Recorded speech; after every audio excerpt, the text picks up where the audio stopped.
Assalamualaikum warahmatullahi wabarakatuh. Perkenalkan, nama saya Cici Aryas, NIM 23232409, kelas 3A, Program Studi Pendidikan Guru Madrasah Ibtidaiyah.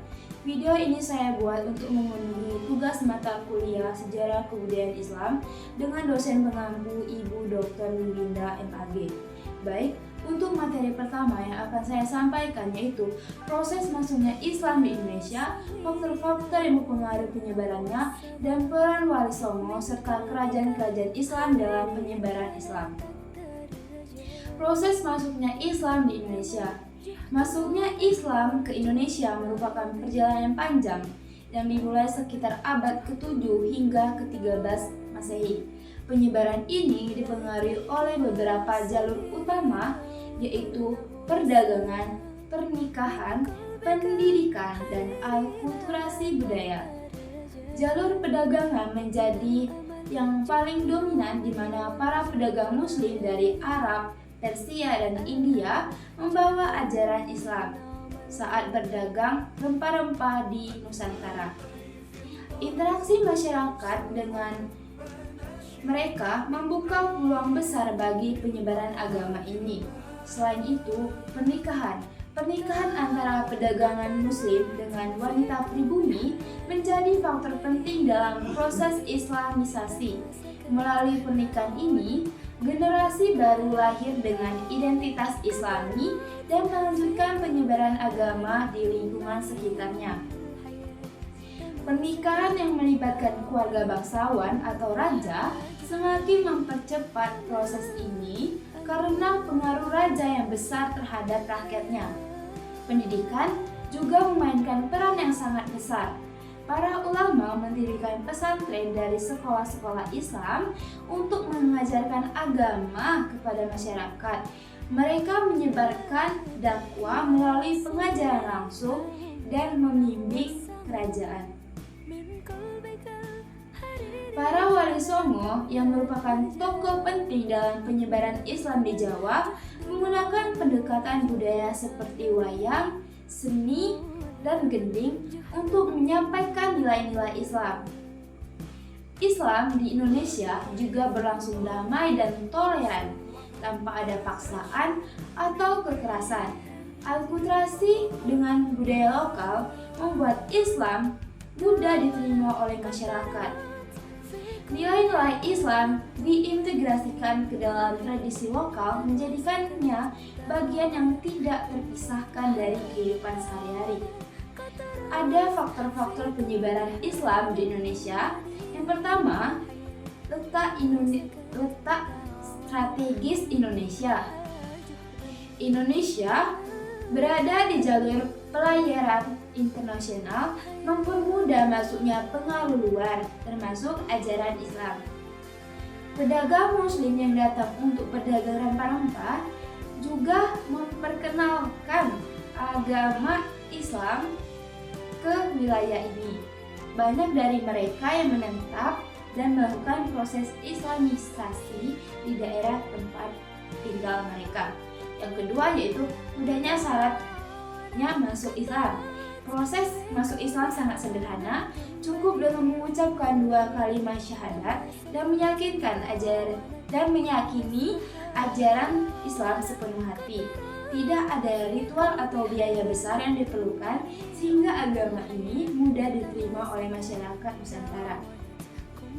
Ketiga, peran raja dan politik kerajaan. Raja-raja yang memeluk Islam memiliki pengaruh yang sangat besar terhadap rakyatnya sebagai pemimpin tertinggi.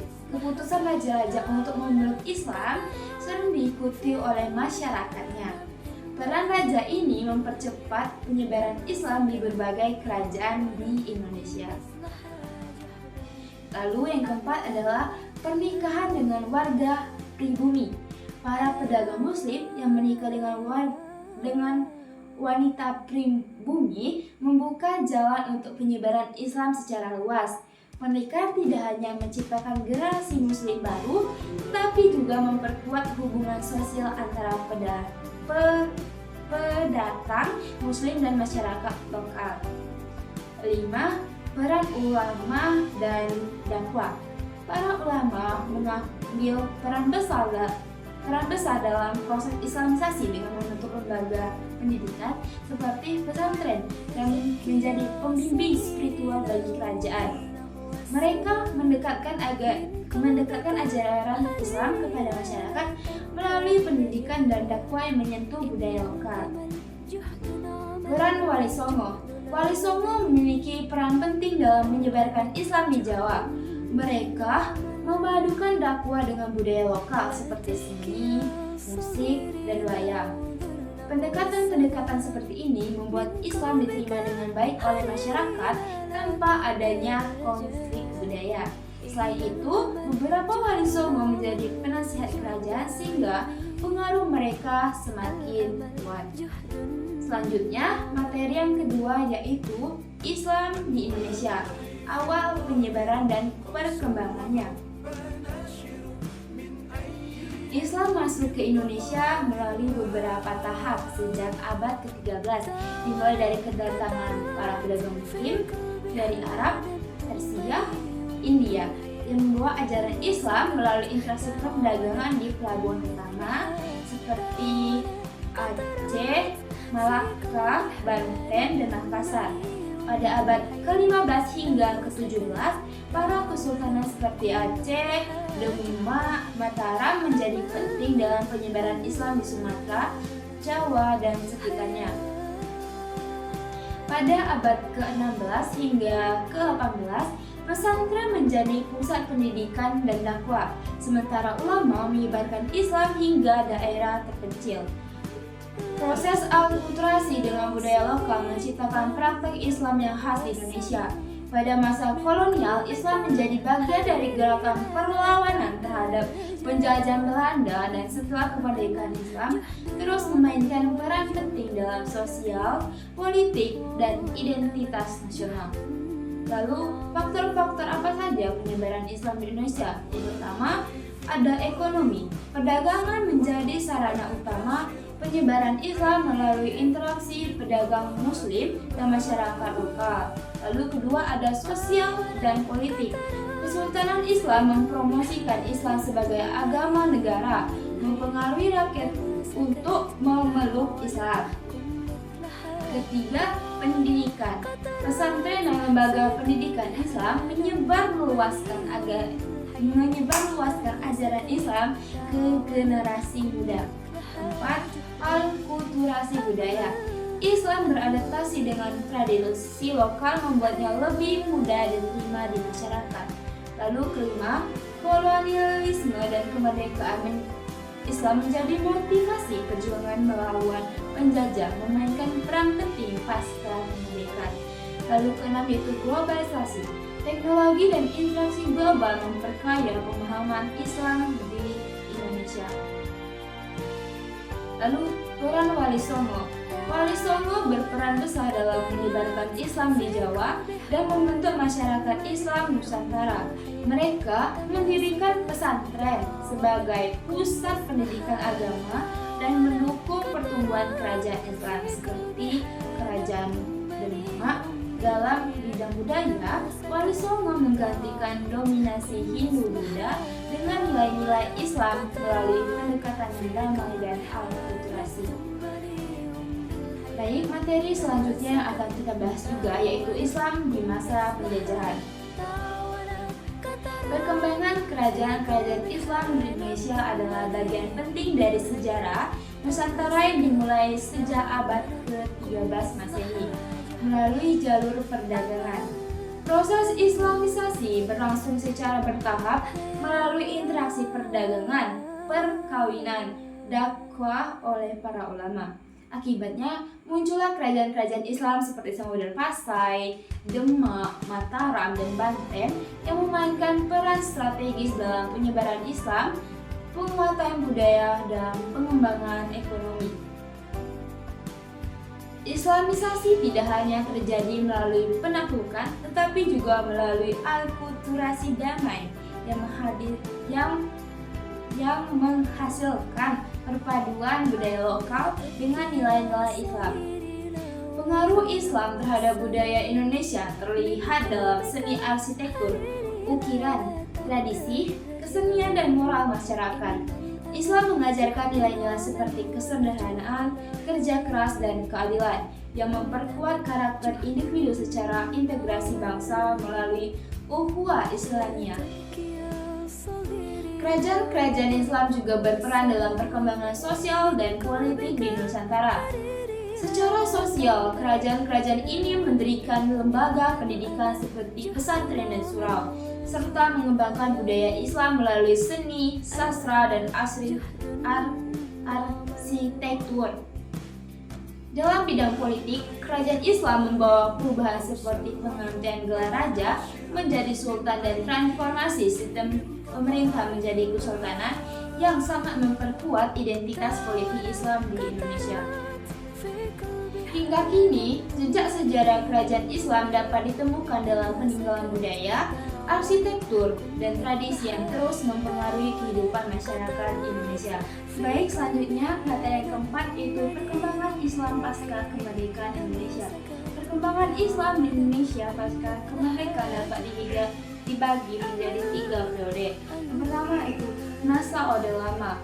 Periode ini ditandai oleh perdebatan ideologis antara Islam dan nasionalisme sekuler. Meski Piagam Jakarta diubah, pembentukan Kementerian Agama menjadi kompromi penting. Pemilu 1955 memperlihatkan kekuatan partai Islam seperti Masyumi, tetapi konflik ideologi berlanjut hingga dikeluarkannya Dekret Presiden 1059 kembali ke UUD 1945.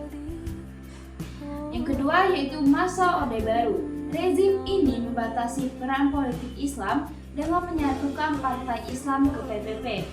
Meskipun gagasan intelektual Islam mulai berkembang, pendidikan pesantren diintegrasikan dengan kurikulum modern dan pembaruan pemikiran keislaman seperti fikih Indonesia mulai muncul. Lalu yang ketiga adalah masa reformasi.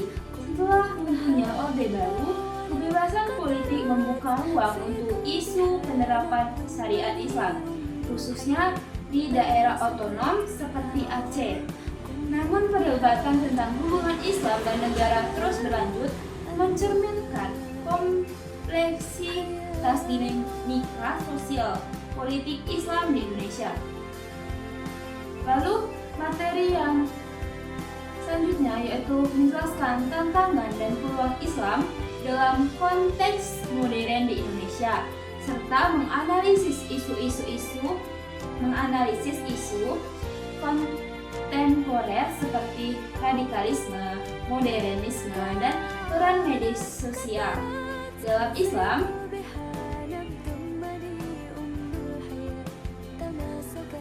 Peran Islam dan pembangunan Islam memainkan peran penting dalam pembangunan ilmu pengetahuan dan peradaban dunia termasuk Indonesia setelah kemerdekaan. Beberapa kontribusi historis Islam meliputi 1. Pusat pendidikan dan pengetahuan. Islam membangun lembaga-lembaga seperti Baitul Hikmah dan masjid-masjid berfungsi sebagai pusat pendidikan dan ilmu pengetahuan. Lalu kedua yaitu warisan intelektual. Karya ilmuwan muslim seperti Ibnu Sina, Al-Kindi, dan Ibnu Khaldun diterjemahkan ke berbagai bahasa dan mempengaruhi kebangkitan peradaban barat. Ketiga, transformasi peradaban. Islam merubah masyarakat jahiliyah menjadi masyarakat yang beradab dan toleran. Keempat, konsep iman dan takwa. Nilai iman, ihsan, dan takwa menginspirasi budaya damai dan keadilan sosial. Kontribusi organisasi Islam di Indonesia.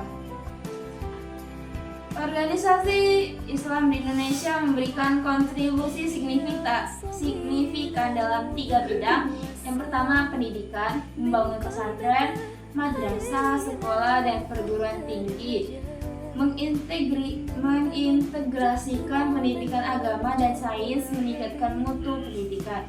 Lalu kedua, sosial, melakukan kegiatan sosial seperti bentuk bencana, pemberdayaan masyarakat marginal, dan meredam konflik sosial. Lalu ketiga yaitu politik, mengoptimalkan ide politik Islam, mendukung kebijakan pemerintah, dan melahirkan partai politik Islam pasca Orde Baru. Tantangan Islam di Indonesia. Islam menghadapi berbagai tantangan yang meliputi aspek sosial seperti politik dan ekonomi.